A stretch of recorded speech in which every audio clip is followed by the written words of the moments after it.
Welcome viewers, मैं मोहम्मद मुदस्सिर आलम आप सबका एक और एक्सक्लूसिव वीडियो में स्वागत है। इस्तकबाल है, खैर मकदम है। आज 4 अगस्त 2026 है, यानी ट्यूसडे, मंगलवार का दिन। आज का दिन काफ़ी ख़ास है। ये ख़ास वीडियो उन लोगों के लिए है जिन लोगों ने central University of South Bihar में एडमिशन लिया है। उनका एडमिशन कंफर्म है और आज है 4 अगस्त 2026। इसलिए भी ख़ास है कि 24-24 यूजी पीजी यानी अंडर ग्रेजुएट पोस्ट ग्रेजुएट जो इंटीग्रेटेड कोर्सेज़ हैं, उसमें जिन कैंडिडेट्स को एडमिशन मिला है, जिसमें BLLB, BPLLB, BSc honours agriculture और साथ ही साथ NCET के ITEP के through BSc BEd BA BEd में जिनको एडमिशन मिला है, उन सब के लिए आज सेशन की शुरुआत हो रही है। जैसा कि मैंने पिछले वीडियोज़ में बताया है और जैसे यूनिवर्सिटी की नोटिफिकेशन आई थी 4 अगस्त आज पहला दिन है। आज ओरिएंटेशन होगा आपका, दीक्षारंभ जिसे कहते हैं। आप जिस भी डिपार्टमेंट में आपको एडमिशन मिला है उस डिपार्टमेंट में आप जाएं, वहाँ पे जो भी टीचर्स होंगे वो आपको गाइड करेंगे आगे की प्रक्रिया के बारे में। तो उम्मीद करता हूँ कि आप यूनिवर्सिटी कैंपस आ चुके हैं या फिर आने वाले हैं। आज सुबह से ही स्टूडेंट्स और साथ ही साथ उनके पेरेंट्स गार्जियन का कैंपस में आने का सिलसिला जारी है। आज तो मैंने सुबह से ही देखा कि काफ़ी लोग आ रहे हैं, काफ़ी उत्साह के साथ आ रहे हैं। कैंपस इतना अच्छा है कि अंदर एंटर होते ही आपको काफ़ी पॉजिटिव वाइब मिलता है और आना भी चाहिए, क्योंकि यूनिवर्सिटी को NAAC ने A++ ग्रेड दिया है, UGC ने कैटेगरी 1 का दर्जा दिया है।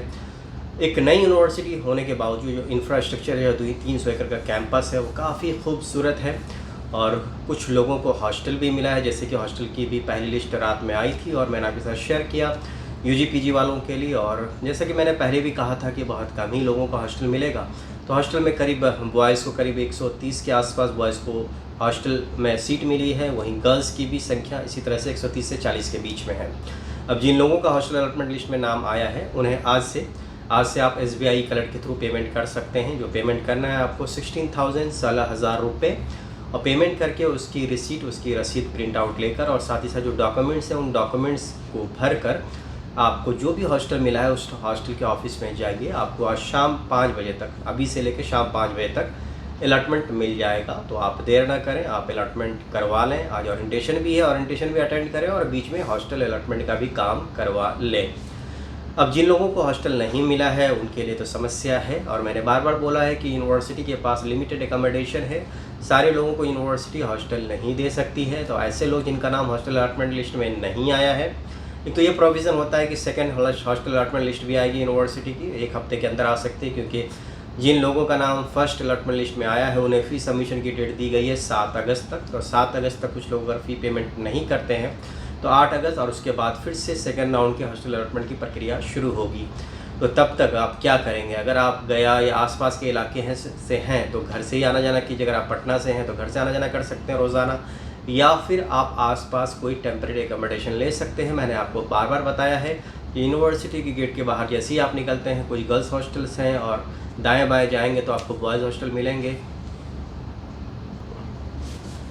और साथ ही साथ आप आगे जाएंगे पंचानपुर में तो वहाँ पे भी आपको रूम मिल सकता है, आप शेयर्ड रह सकते हैं। आप धर्मशाला जा सकते हैं, धर्मशाला में भी आपको कुछ इंडिपेंडेंट मकान मिल सकते हैं। थोड़ा सा आगे जाएंगे कोसमा तो वहाँ पे भी कुछ लोग रेंट पे आपको मकान दे सकते हैं, रूम दे सकते हैं। कोसमा एक जगह है, थोड़ा सा आगे यूनिवर्सिटी से करीब 5 किलोमीटर दूर है, गया के साइड में है। वहाँ भी कुछ है, वहाँ पहाड़ी है, पहाड़ी के सामने देखेंगे वहाँ पे भी एक लॉज है। आगे और बढ़ेंगे तो आप जमुने में रह सकते हैं, आगे और बढ़ेंगे तो आप केवाली में रह सकते हैं, और गया की तरफ बढ़ेंगे तो आप कुजापी में रह सकते हैं, डेल्हा में रह सकते हैं। ये ऑप्शंस हैं जहाँ पे आप इंडिपेंडेंट कमरा लेकर रह सकते हैं। आप किसी को पार्टनर रख सकते हैं, आप सिंगल भी रह सकते हैं। जो रेंट है यहाँ पे वेरी करता है 1,000 से लेके 2,000-3,000 के बीच में। तो जो भी आपकी बजट है उस बजट के अकॉर्डिंग आप रूम ले सकते हैं। और खाने का भी आपको देखना होगा मेस फैसिलिटी है या नहीं है तो आपको सेल्फ कुकिंग करना पड़ सकता है। ये फैक्ट्स हैं, मुझे लगा कि आपको बता देना चाहिए, क्योंकि आप आज परेशान हो सकते हैं कि हॉस्टल नहीं मिला है तो आगे क्या करेंगे।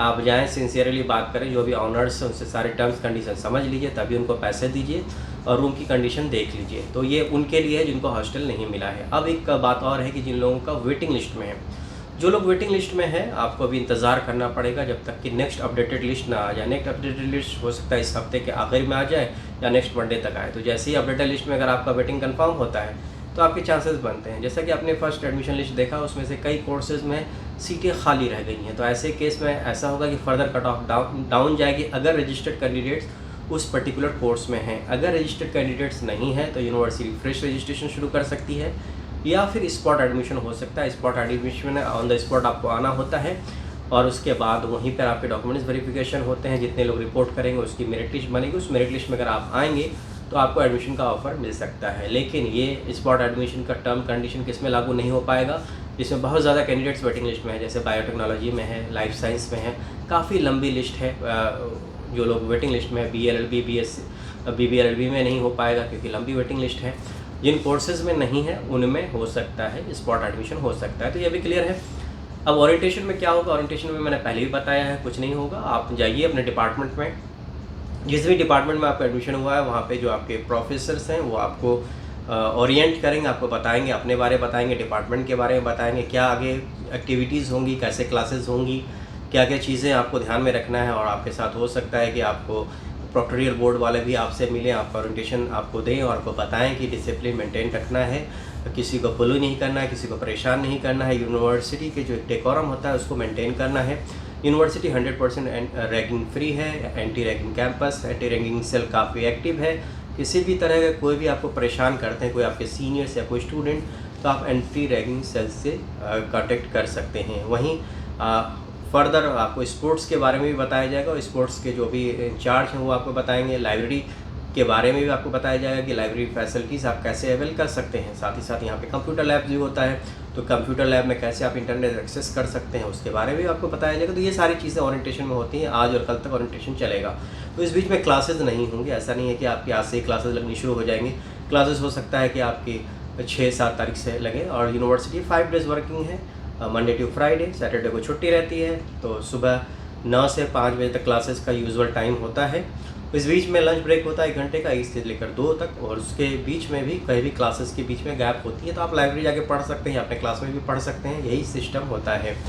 अब आप ये पूछेंगे कि आपको अगर आपको हॉस्टल नहीं मिला है, खाने की परेशानी हो रही, तो ऐसे में यहाँ पे यूनिवर्सिटी में कैफेटेरिया है जहाँ पे आप कूपन कटवा कर खा सकते हो, और मेस में भी कूपन सिस्टम है, वहाँ पे भी आप कूपन लेकर खाना खा सकते हैं। जो मेस है बॉयज़ हॉस्टल या गर्ल्स हॉस्टल का, वहाँ पे भी ऑप्शंस होते हैं कि वहाँ पे आप कूपन लेकर ऑन द स्पॉट आप खाना खा सकते हैं। बाकी मधुबन कैफेटेरिया में खाना मिलेगा, और आप चाहे तो यूनिवर्सिटी के बाहर पे भी खाना खा सकते हैं, वहाँ पे भी कई ऑप्शंस हैं। तो ये सारी चीज़ें, ये बेसिक चीज़ें मैं इसलिए बता रहा हूँ कि आपको परेशानी हो सकती है और आप इधर उधर भागेंगे, उससे बेहतर है कि मैं आपको बता दूँ। एक इंपॉर्टेंट चीज़ डॉक्यूमेंट वेरिफिकेशन। डॉक्यूमेंट वेरिफिकेशन की डेट आज दी गई है, लेकिन जहाँ तक पिछला एक्सपीरियंस है मेरा, ऐसा नहीं है कि आज ही सारे डॉक्यूमेंट्स वेरिफिकेशन हो जाएंगे सारे प्रोग्राम्स के और हर कुछ आज ही वेरीफाई हो जाएगा। उसमें टाइम लग सकता है 1-2 दिन, 3 दिन, 4 दिन। तो आपके पास जो भी डॉक्यूमेंट्स हैं बस उनको रेडी रखिए, ओरिजिनल रखिए, उसकी एक फ़ोटोकॉपी रखिए। फ़ोटोकॉपी में आप साइन कर दीजिए तो आपसे मांगा जाएगा सबमिशन के लिए, तो वो फ़ोटोकॉपी आप सबमिट कर दीजिए। और जो डॉक्यूमेंट्स नहीं है उसके लिए आप एप्लीकेशन लिख कर दे सकते हैं। आपको बताया जाएगा कि किन के नाम से एप्लीकेशन लिख कर देना है।